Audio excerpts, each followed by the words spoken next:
Hey guys, welcome to this week's podcast episode. And I have Shannon, the anti-hustle business coach. She is a business entrepreneur and she's been able to achieve life, time, and location freedom living in Italy. And she's got a fantastic story, and I'm really happy to have her on the show. So, Shannon, welcome. Thank you. I'm excited to be here. Thanks for having me. Yeah, it's a 20 to 25 minute fireside conversation. So talk about your journey. It looks like you've been to the Cayman Islands and hmm looks like you do a lot of very fascinating things and enlighten us for the audience. Yeah, so I lived in Seattle. I was there for about, I think, 12 years and had gotten caught up in the club scene and was drinking and using, and I just needed a complete change of my life. And so I had an opportunity to move to the Cayman Islands in 2013 and just live with a friend and get a job there. And so I moved there, and then 6 months later, I got sober. And so then that was the beginning of my personal development journey. And so got really into fitness and yoga and went through yoga teacher training and thought, oh, I could be a coach on the side and do yoga teacher training. And then I shattered my wrist. So that knocked yoga out of the equation. And so I went to coach training and started that in 2015. And that's when I started my business. And it just kind of took off from there. My goal was to really help women live big, bold, beautiful lives bravely. And so I started doing that, and I didn't realize that I was really good at like the business and marketing stuff. And so um, kind of weaved my way through, but I still get to do that because I get to help my clients build businesses and make money and move to new countries and live unapologetically. So I essentially do what I put out to do in 2015. So I moved to Italy in 2017, and that's where I've been ever since. Yeah, it's a really fascinating journey, and it sounds like you had a lot of life experiences and the universe kind of directing you to what you're doing. And so, hmm one thing that is quite interesting is when you say live unapologetically, for the audience, a lot of them still have jobs or whatnot or careers. So, kind of enlighten us. What are the core tenets of living unapologetically? Good question. Well, deeply learning, like knowing who you are. One of the things that we do in terms of business is really looking at your vision and your values and what do you stand for, um, what don't you stand for, and then learning how to talk about that, set boundaries, take care of yourself. A big thing with women, especially moms too, is that they put everybody's needs first and they put their needs on the back burner. And so, really learning how to unapologetically take care of themselves and advocate for themselves. And yeah, just my business is built on storytelling. And so, one of the things that I work with all my clients is how to share their story to build their brand and to attract their ideal customers. And so, in order to do that, to have an online business, you have to really work through a lot of your own messaging, the good girl conditioning, being too much, not enough, body image stuff. There's just so much that you have to work through in order to be able to show up and take up space in the world, really. Yeah, it's interesting because I've heard create space and take up space, especially in the kind of the spiritual scene. And the other question I have for you is, we have this idea of, we have to hustle, hustle, hustle, make money, and another day, another dollar. But then you have this business school called the anti-hustle business school. So how do you reconcile those two? hmm Yeah, I mean, this is like baked into our culture, right? Just like you have to show up for your job Monday through Friday. This is how it used to be anyway. Now I know we're working way more than that, but Monday through Friday, 40 hours a week, right? Someone's breathing down your neck. You can never take a break. You always have to look busy, be busy, right? And so one thing that I noticed when my clients were moving into entrepreneurship was that now they had 40 hours. Like, what are you supposed to do with 40 hours extra? And so what they were doing was they were filling those 40 hours, like if they've left their job and now they're just focusing on their business, they're doing lots of just random busy stuff that's not actually getting them hired. They're tinkering around in Canva, they're messing around with their website over and over and over again, but they're not actually building their community. And so they're starting to replicate the same corporate mindset, hustle mindset that they were trying to get away from into their business. I see it time and time again. And so the focus of Anti-Hustle Business School is really breaking down, and the checklist. I have an anti-hustle business checklist. And what that does is it really breaks down the core foundational pieces that you need to have in your business. So I work primarily with coaches, consultants, and service providers.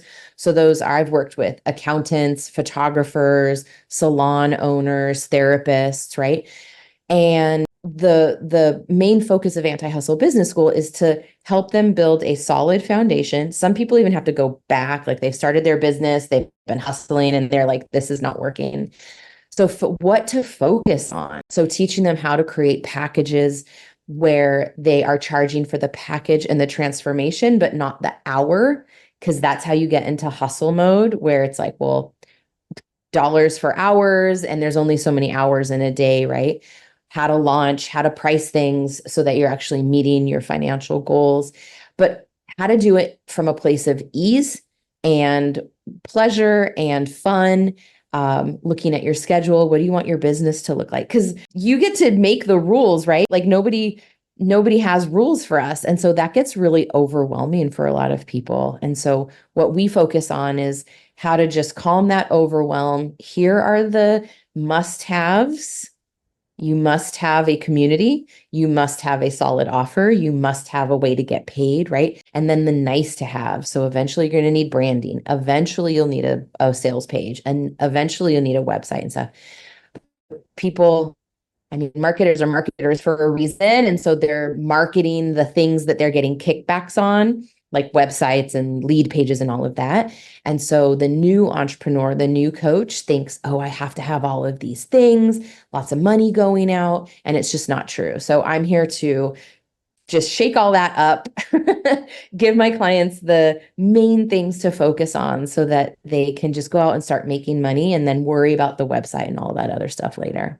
It kind of reminds me of this the book the E-Myth, and where he talks about working on the business versus working in the business. And the other yeah, it's quite interesting because I like this I like how you really focus on things that move the needle forward. And so what are some key mindsets for coaches and business owners that you help that helped you succeed and help your clients succeed?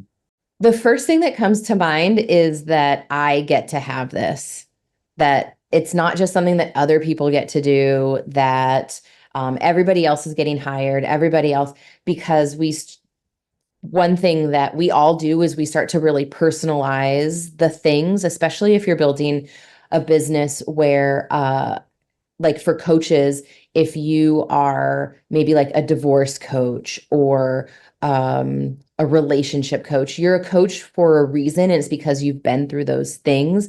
And so now your business is very personal.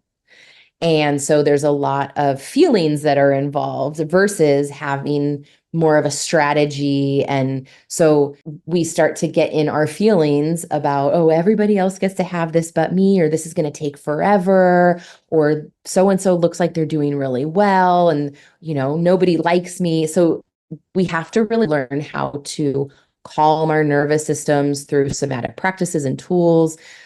Emotional regulation is just like a huge part of the work that I do that we're not really taught how to do that.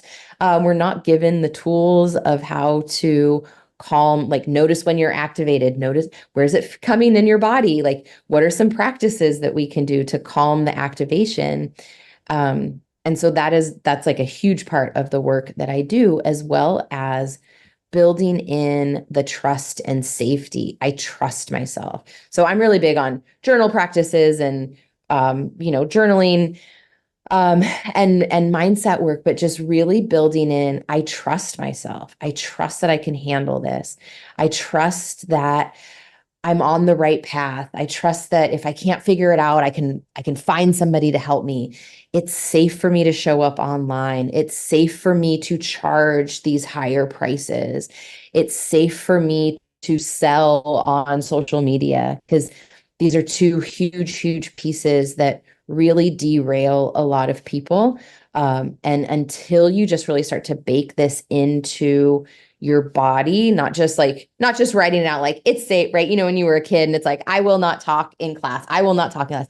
It starts just to become really depersonal, unpersonal. And so when you can do the somatic practices that bring that safety into your body, that's when things really start to change. Yeah, I love how you describe emotional regulation and kind of there's this there's this new term that I've recently come across. It's nervous system dysregulation and Mm. how stress and living. We'll talk about digital nomad, but how living in the Western world really revs up your nervous system. Absolutely. Yeah. What is really interesting is so there's this idea of a trauma, and you obviously a lot of people, they turn to alcohol or drugs or sex or gambling, food. How does this what role does trauma play in these addictions, and how do entrepreneurs address their traumas to heal the kind of the symptoms of that trauma, whether it's alcohol or food or whatnot. Mm-hmm. You know how they say, like, I mean, these are just my thoughts on this, but when they say that, like, oh, cigarettes are the gateway drug, or like marijuana is the gateway drug, what I've heard, so Gabor Mate is a leading, expert on addiction and emotional wellness. He talks about how trauma is actually because your brain is changed during trauma. And so you just don't relate to people or things in the same way once that, especially if, like, my trauma was ongoing, it was consistent. There was abuse in the home. And so it wasn't just like one instance, like it was a big T trauma, right? For many, many years. And so my coping mechanisms, whether I knew it or not, were to use drugs and alcohol. And so that worked for many years until it wasn't working anymore. And then it was just like compounding problems and stress. And so, yeah, I mean, this stuff comes up, right? Like, I feel like so many coaches who have worked through this, then this becomes their work, that I want to help people who went through similar things. I wish that this was available to me when I was going through this. I wish that somebody like me existed, or I wish somebody, right? Like, this is what clients are saying. Like, I wish that somebody who did the service that I did was available back then, because it would have changed my life. It would have sped up the process. It would have made things easier. I would have felt less alone. And so I feel like that kind of also alchemizes the experience, and it makes it so that it wasn't for nothing, right? Like, I can use these horrible things that happened to me as a way to help people feel seen, help people feel less alone and heard and understood. And then they can heal from their trauma. And now we start to clean things up, right? And then the trickle down effect of the work that we do just really starts to spread out exponentially. We'll never know the impact of our work, really.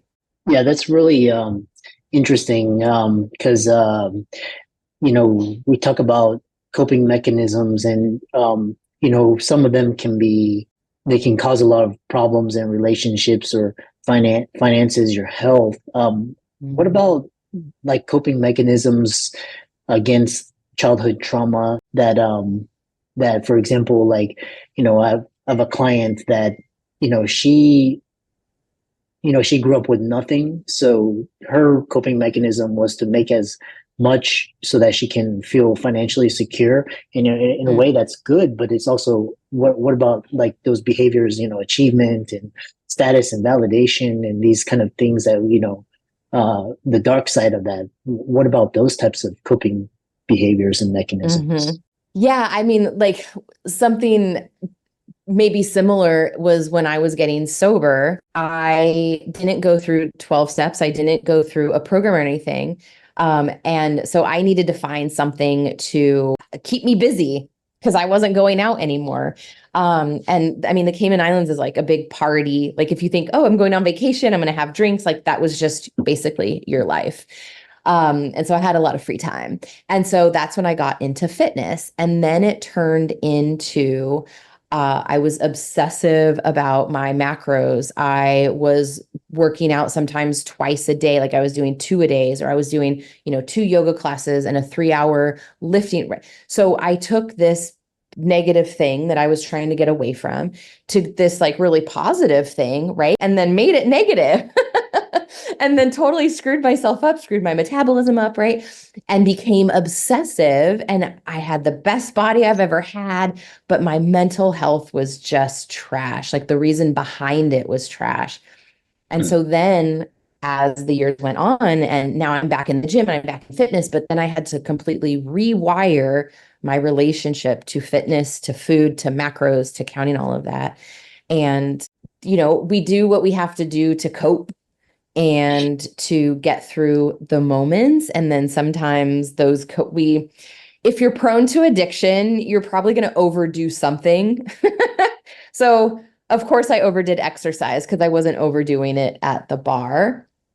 But then once the pendulum swings over, then hopefully it swings back, right, with support and just really understanding, okay, maybe I've gone a little too far with this. I should calm down and have a better, healthier relationship with my body. Be more kind.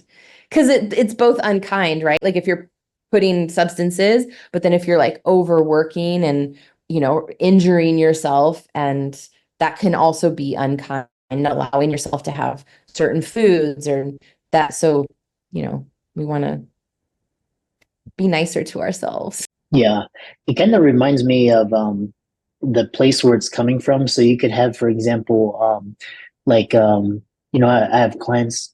So for example, the same client, they put in a lot of hours, they put in a lot of work, and to achieve business or whatever could be financial, physical success, emotional success, and then but you can like there's this underlying vibe from them that you feel it's kind of like this need, this kind of like Mm, negative, this urgency, whereas the same behavior, the different person coming from a more higher state vibration, you won't see them struggle as much, and you'll see them have more results. Whereas the person kind of this place where I have to, I have to do this. It actually hinders them, mm, which is really interesting. I know we have a few more minutes left because it's really interesting because the digital nomad lifestyle, and I actually did an experiment that right currently I to be a digital nomad over the summer just to escape and I realized 95% of my problems come from living in the United States. So, but it's quite like here in Latin America, people don't have the same. They like everybody's more civil and kind. Europe the same way, and it's just like mhm. here, you go back to the States. There's this urgency. There's this tension. People Yeah. honking, and it's like. But what steps do you take to become a digital nomad? What advice would you give someone looking to Mm. follow a similar path? Yeah. Oh man. I mean, first and foremost, like you need to have a business that you can run from anywhere in the world. So that is just like you can't this is something I've been talking on my social media about too, is like you can't just go to another country and expect to go into their workforce. Especially if you don't speak the language. And so you have to have a business that you can run.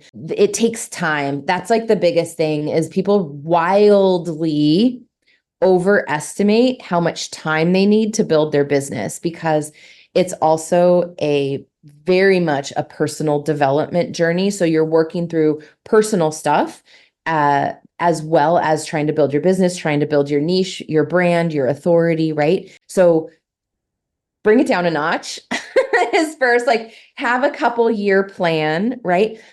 Now, there's like a caveat. If you're coming from an industry where you're already been working and you can just become a consultant and you already have connections in that industry, that's a different story. I have a client who was a therapist and she had her own business. And so she took those transferable skills and created a coaching business. And then within 10 months of us working together, she sold everything in the US. She packed up her practice and she moved down to Mexico because she had her coaching business, right? But she was taking those transferable skills. Now it's very different. Like I was a waitress at a yacht club in the Cayman Islands, and I was not in the coaching industry, right? So I was starting fresh.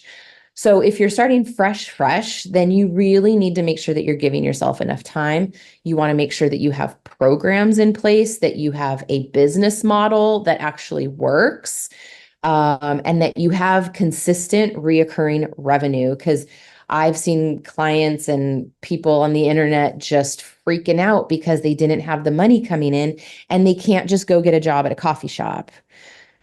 They can't just, right? Like I live in Italy. I can't just go and, I mean, I speak the language a bit better, but like not enough to go get a job somewhere. So my business has to work, right? So don't jump the gun. Don't just like, I know you want out. I would want out of the US too. But you really have to be smart about it so that you don't end up panicked in another country trying to figure out how to bring in money. So really having a business model that is tested. And I would also definitely have some savings. I am a huge proponent of profit first to make sure that you have your money put in their buckets, so that you don't screw yourself over. Yeah, it's quite interesting. It's kind of like you have to be able to earn an income independent of where you are, which is Mhm. kind of like digital nomads are kind of the key definition of freedom. You have financial, location, time. How can people find you and follow you and reach out to you and find out more about you? Yeah, absolutely. So, shannonwhaley.com. If you go to antihustlebusinessschool.com, you can read about the program, learn about the program. And I'm at the Shannon Whaley on Instagram as well. Oh, and I have a Facebook group, the Anti-Hustle Business Coaching, not the Anti-Hustle Business Coaching with Shannon Whaley. So, and I do business trainings in there. I do weekly events and that sort of thing. So just search my name and I'm in all the places.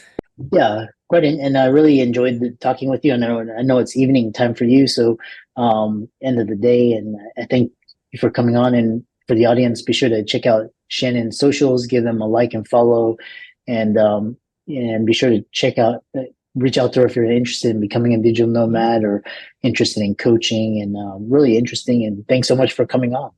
Yeah, thanks for having me. I had a great time. That was really